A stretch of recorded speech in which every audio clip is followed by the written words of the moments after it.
There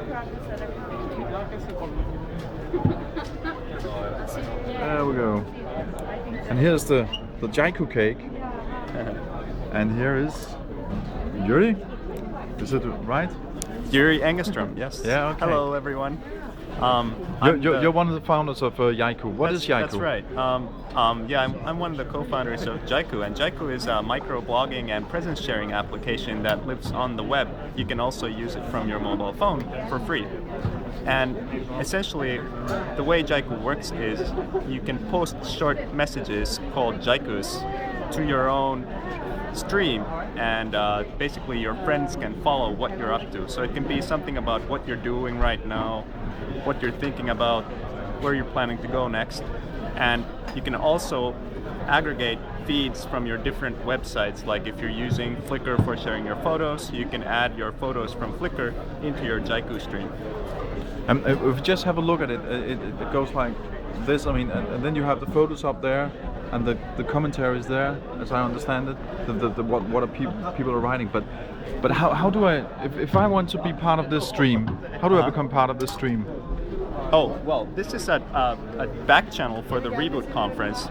So lots of people who are attending Reboot right now are posting either from their mobile phone or using one of the desktop applications that interfaces with Jaiku, or going on the website, and they're all posting short messages about what's happening at the conference. So if you wanted to join this stream, you can either just text join Reboot from your mobile phone, and you can start getting the text messages to your phone. Or if you're on the website, you can go to jaiku.com and you can click sign in if you're already a member, or you can click sign up and just start following it for free. But if I join Jaiku as a member, what is it that I'm capable of doing?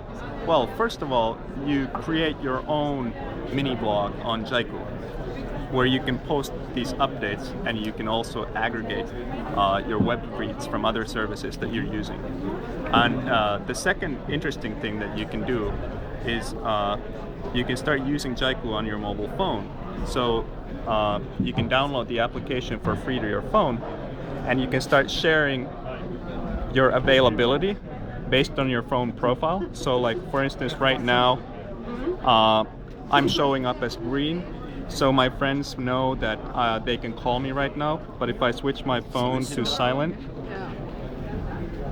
I switch my phone to silent, now I'm showing up as red, just like on Instant Messenger, so people know that right now it's not a good time to call me.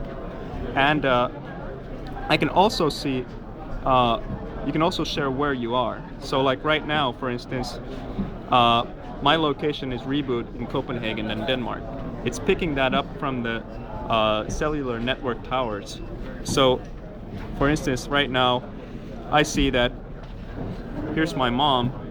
So she updated 20 hours ago that she was in Helsinki, Siltavuori, which I know is where she works at the university.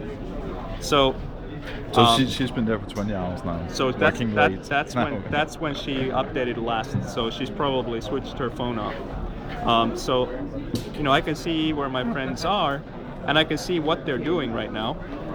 And I can also see, like, here's someone called Andreas. I can see that he's available, so I could phone him right now. He used his phone 10 minutes ago. He's in Östermalm in Stockholm. He's been there for 5 hours. He's alone, so there's nobody around him. This is based on the Bluetooth environment, and he has no calendar events on his calendar. So you can actually see his calendar also? Well, if he's sharing that with me. So for instance, I'm sharing my calendar with a bunch of people, so they can see what is going on with me right now. They can see that my friend Andy's in San Francisco, I'm at Reboot, and I have Laptop Magazine interviews starting pretty soon. So that's something that's picked up from my calendar and being shared. And they can see that I'm surrounded by 20 other people right now who have Bluetooth mobile phones on. So I'm sharing all of this with the group of friends that I use Jaiku with. So what we basically are allowing is for you to have this co-presence. So even though I don't regularly talk to my mom, I get an idea that she's okay. And it brings me a sense of security about those people I love, especially now when I'm traveling, that I can still know that they're doing fine, even if I don't call them or text message them all the time. But isn't there a... You could consider this also as being sort of a surveillance in a way. No, it's not about surveillance because you choose what you share and with whom. So it's more about personal publishing. Just like weblogs are about personal publishing, this is about personal publishing. Obviously, if you decide to share everything publicly, then you're allowing basically anybody out there to surveil you. So you need to think about what you want to share and with whom, just like you need to think about who you want to talk to and so on. You know. Can I share different things with different people? I mean, if I want to share my location with you, but not my calendar, but Yes. share both my location and my calendar with my wife, for instance, that's possible. So I can show you, for instance, like if I wanted to, for instance, calendar, I could choose to share the title of the event or only show free or busy or not share it at all, depending on my level. And then I can also select who I want to share this information with. So this is a combination between blogging, instant messaging, and your calendar, your... Yeah, it's something that a lot of people are calling microblogging when you're talking about writing these short posts that you then share with your friends. But because we're also bringing in this idea of sharing your presence and your location, like for instance my mom, you could see that she has blogged only once, about over a month ago. She doesn't really use blogs or Flickr or anything like this. So she's just keeping the phone on, and when she has the phone on, that means that she's already sharing stuff. So it's very easy for even older people who aren't so into Web 2.0 to still participate. And she likes this because she can see what I'm doing, and I'm very active at posting. So she has a good idea of what I'm up to. But since you're the co-founder of this Jaiku, what is the revenue model? How do you make your money? Right now we have advertising on the website, and there's several ways to make money. Right now, that's not the central issue here. The central issue for us is to build a great service and to get a large number of people using it. It's just like with any other website. Once you have a mass of users, you have several ways to monetize. One of the ways that we're thinking right now is that, for instance, we want to enable people to have pro accounts where they can actually store, because Jaiku is collecting a lot of information about them. So if they want more disk space so that they can store their information for more than a year, let's say, they might want to buy a subscription from us so they can store it all on our server. You own all of your information. So you, as the person, the user, have the right to ask us to delete everything or decide what you want to do with that information. It's all still owned by you. It's part of our user agreement.